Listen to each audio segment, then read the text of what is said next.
Muling naglabas ng kanyang album ang Asia Songbird na si Regine Velasquez. 12 kanta ang laman nito na available sa CD at vinyl.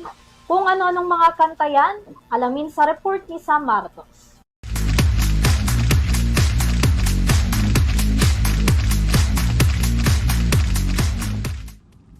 Halina't muling pakinggan ang nostalgic na mga awitin ng Asia Songbird na si Regine Velasquez Alcacid sa kanyang i-release na physical album ng Reginified.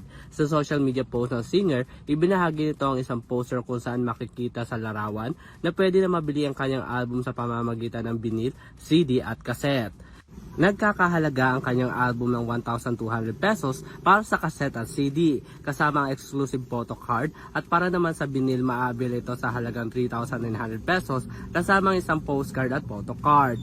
Mabibili naman ito sa official page ng Backspacer Records. Ang kanyang album ay mayroong 12 tracks at meron itong halong OPM song at ilan sa mga international favorites katulad na lang ng Di Sinasadya, It Must Have Been Love, Crazy For You at marami pang iba.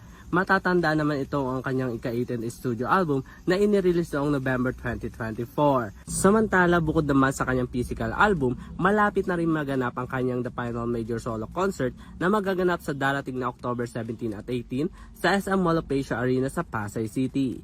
Para sa EuroTV Showbiz Balita, ako si Sam Martos, sumasaludo sa bawat Pilipino.